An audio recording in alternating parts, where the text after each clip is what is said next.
welcome back to Reclaim You. Good morning, Casey. Good morning. How you doing? I'm good. How about yourself? Doing okay. Gearing up to talk about shame today. Yay! Don't everybody get excited all at once. I know, but people do want to hear about shame because on Instagram, it was 50-50 with the other topic that Laura will be talking about next week. But yeah, shame, there's lots to shame. Lots there. I think whenever I bring up the topic of shame, which we'll get into what it is in a second, I think most people give me the look. Like, I don't know. I've heard that word a lot, right? It comes up, but I don't actually know what that means, how I'm connected to it, or I've heard about it and I don't want to be connected in any way, shape, or form to that word. It sounds evil. So that's been my experience in working with folks. And then thinking about my own shame, I'm like, oh God. Ugh. Like when I actually think about it, I'm like, I'm riddled. Riddled. You know? So if you feel like, oh, it's so heavy, I got you. I'm with you. It just airs with you. You know? Oh my gosh. No one's immune. Yeah. Right. Last night I was deep in a shame spiral. Deep. Oh, Yes. terrible. All because I forgot this one little thing for my son. And it just pulled me in. And I was sitting here texting my husband who was downstairs saying like, oh my gosh, I can't believe I did this. What is wrong with me? Why couldn't it that deep, like what in the world is wrong with me? Yeah. What in the world is wrong with me? Yeah, I'm trying to think of one shame I showed up for me recently. And I think it was, a more stressful work week and I didn't want to reach out to anybody. I was like, I should be able to handle this myself. And then like, why should I be able to handle this myself? Well, if I'm needy, then this means I'm this. And exactly, right? So I'm a burden. I don't want to bother people, And I think a lot of the shame stuff has become normalized in society, right? We drive off of it. So let's rewind. Rewind. I'm talking about it without actually explaining what it is. So, what is shame? What is shame? Okay, the way that I describe it to folks is like a general wrongness about yourself, right? There's something wrong with me. I am blank. I am bad, I am unworthy, I'm a fuck up, I'm damaged. Damaged, I'm broken, I'm a burden. Any negative, strong-rooted identity within yourself is shame, right? Which is different than guilt, right? Guilt is how we feel in connection with something we have done, right? When shame is a I identity-driven beast that develops over time. Anything to add about the definition of shame? No, I think you're right on.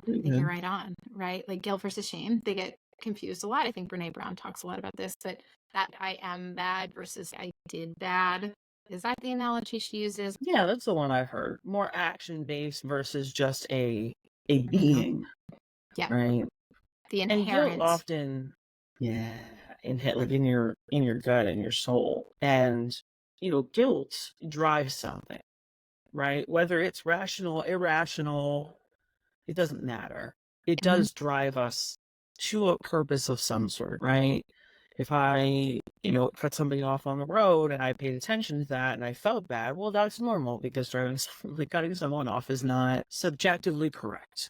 Right. But shame is one of those things that, when you start to talk about it in your healing journey, you're like, why? Either I'm so strong in this belief that nothing else matters and anything you tell me is going to be egotistic, right? Like against what I believe, or I'm going to be so overwhelmed by the fact that I can't understand the purpose of this shame, right? If it's causing me so much discomfort, why am I feeling it? Why can't I change it? And I think that is the part that has a really loaded answer. Yeah, right? But I think the first part is understanding it. That understanding cognitively, right? Like exactly what it is.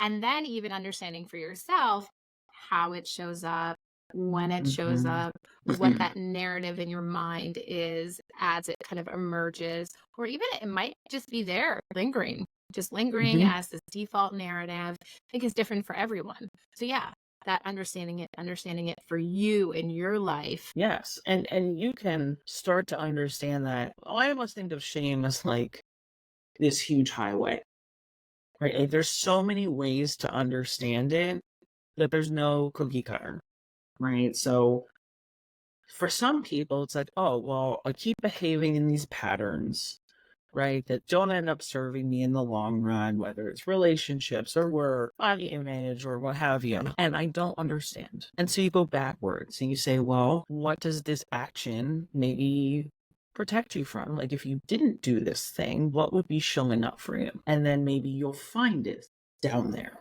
down deep. Right. Or you can go the route of, I have these feelings that show up all the time, right? These emotions, whether it's, disappointment or fear, anxiety, and then you connect it maybe to the things that you do or the way you behave, and then you can find it there. Or, right, as you start to explain the narrative of your life, which I always like to add the caveat, you don't have to share your story to heal, right? But some Mm-hmm. people feel comfortable doing that, and that's fine. But the narrative will come up because of the way that they were treated growing up or through their life or what they were told, right? So some things can be very obvious. Mm-hmm. Like if you had a parent say, you're stupid, you're dumb, Mm-hmm. you're not going to amount to anything. A belief is a thought you hear over and over. So if you keep hearing that, the most protective thing for you to do is to internalize that. Yeah. Why would you Yeah. fight against it, Mm-hmm. especially in a vulnerable place? Mm-hmm. And then the other one is when it comes to more, I guess, nuanced things of abandonment or neglect or things of that nature, where it's easier and makes more sense for us to say, well, why did someone abandon me? Well, it must be because of me. Because if you were to say, oh, well, somebody just isn't showing up for me because they're not showing up, that's so hard to understand and accept. Right.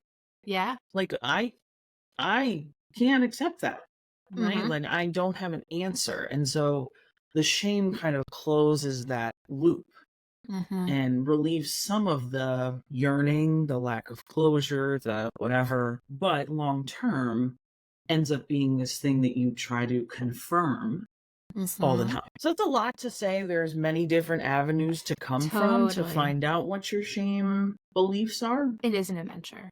And I think, talking about shame, and we can talk more about maybe childhood and the development, the roots of shame into maybe childhood.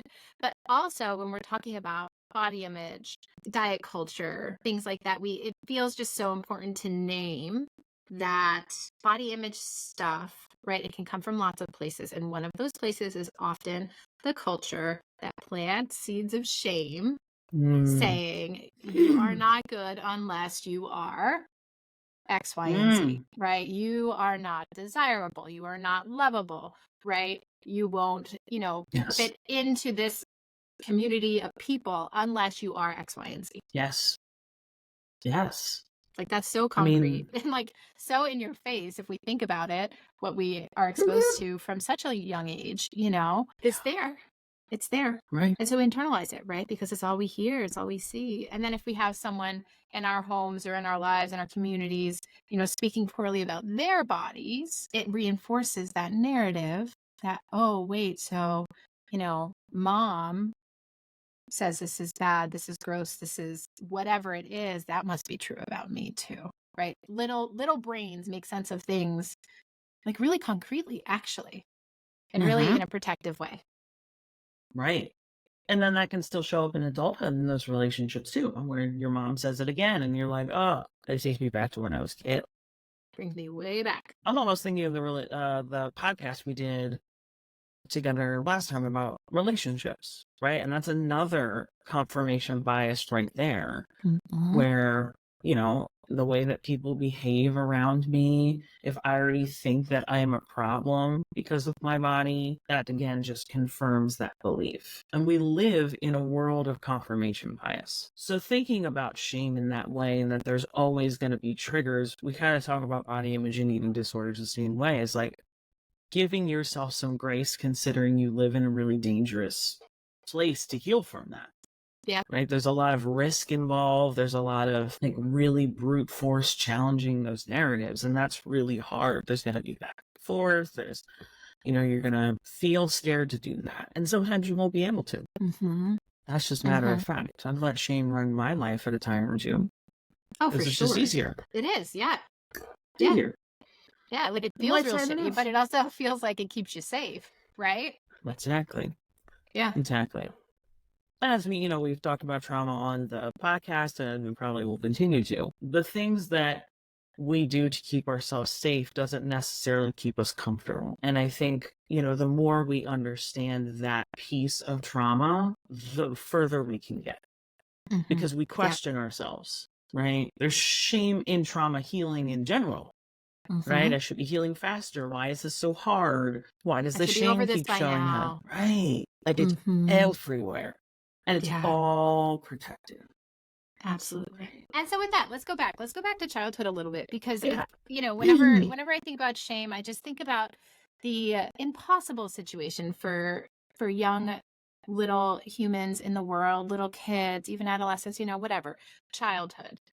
When we think about folks who didn't have enough something, emotional attunement, right? Maybe there was neglect, maybe there was abuse, maybe there was too much too soon. Whatever it was, how biologically as kids we're driven to attach to the very people that could be making us feel like we're bad, that we deserve whatever it is.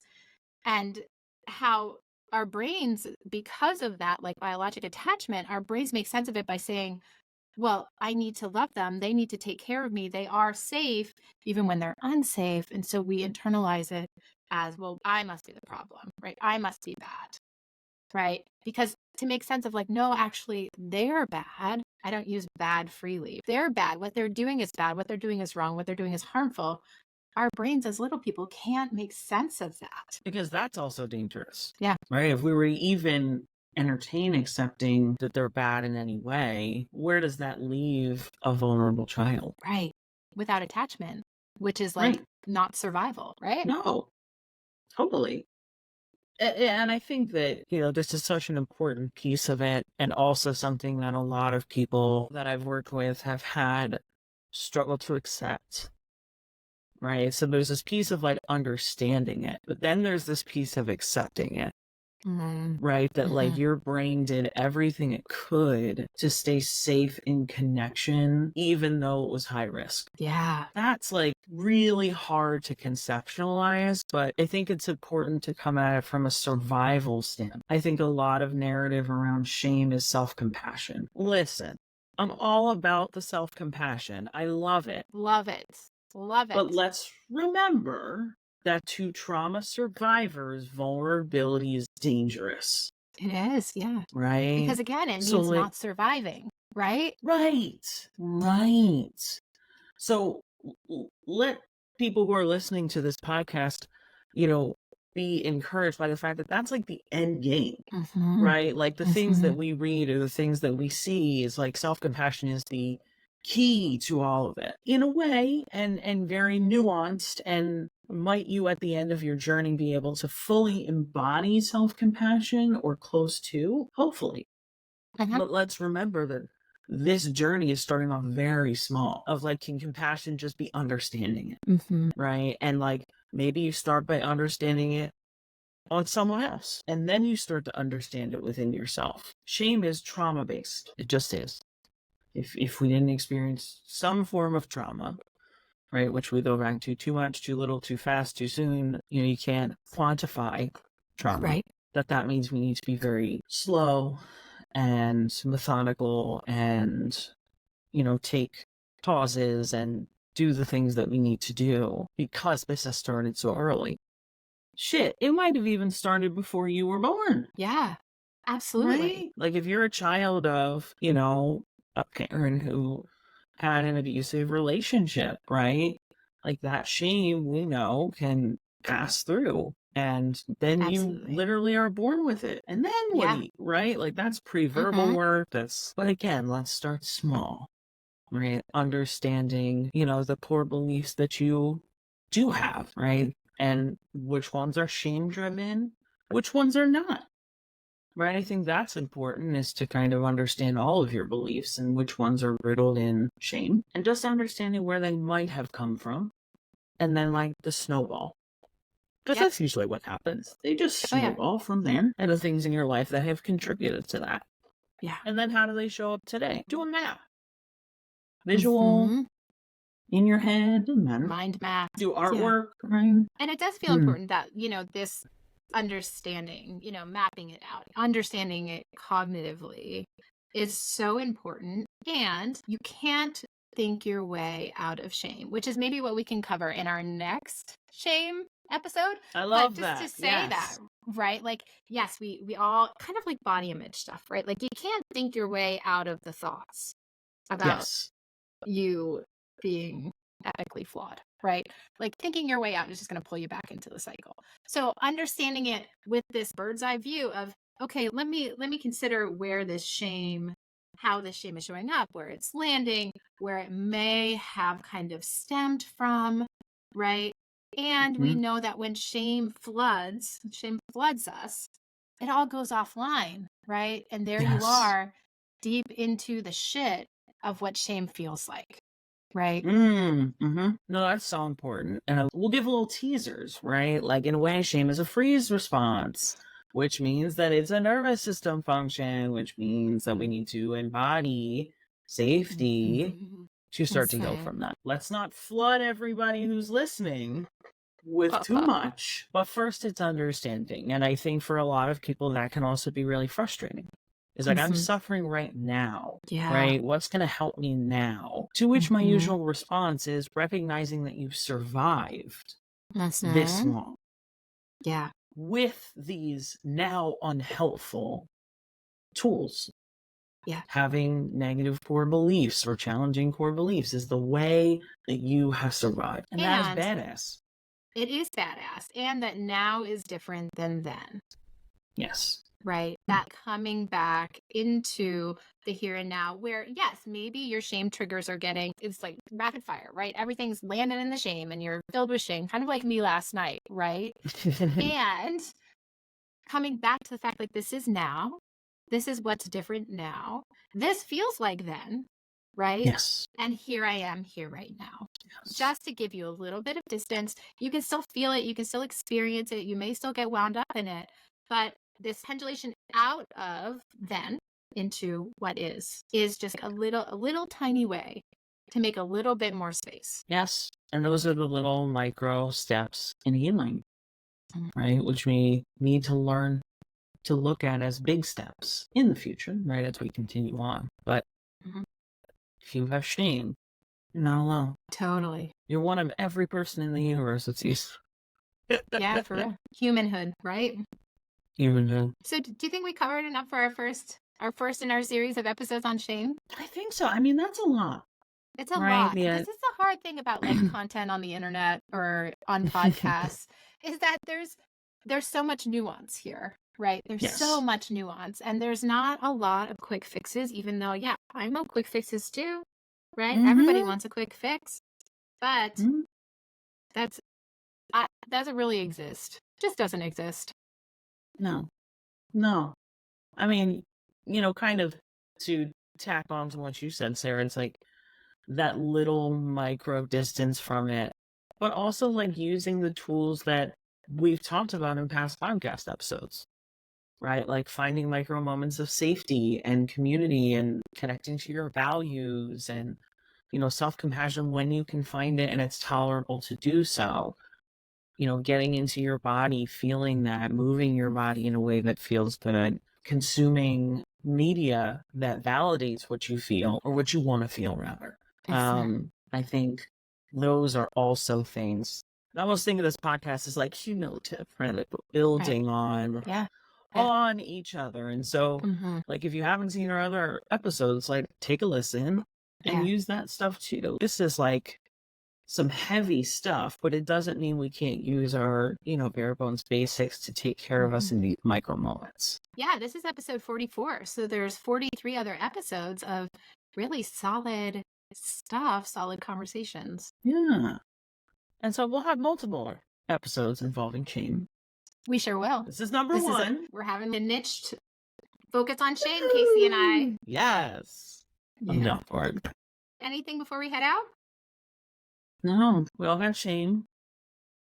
We work through it. We understand it. We recognize our survival.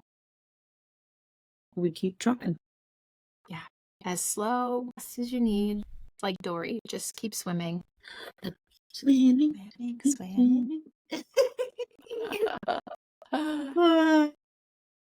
All right, Casey, thank you. And Thank everyone will you. be back in, I guess it will be a month. We'll have another episode on shame. Casey and I will dig in a little bit more. And if you have questions, always, find us on Instagram, find us on our website, all of the ways. We will be happy to chat with you more or field any questions that we can answer on the podcast. We're here. And be sure to check out the membership portal, the free membership portal, solid Yes. meditations to support some of the conversations that we've been having over the past just about year on the podcast. I'll link to it in the show notes. Yeah, it's there to provide just an extra layer of support for anyone who needs it. We'll be back next week for another episode. Next week, Laura and I are talking all about the idea of control in eating disorder recovery. Ooh, it's a good one. I know. Let's flip it on its head a little bit. All right, everybody. Take good care. We'll see you next week.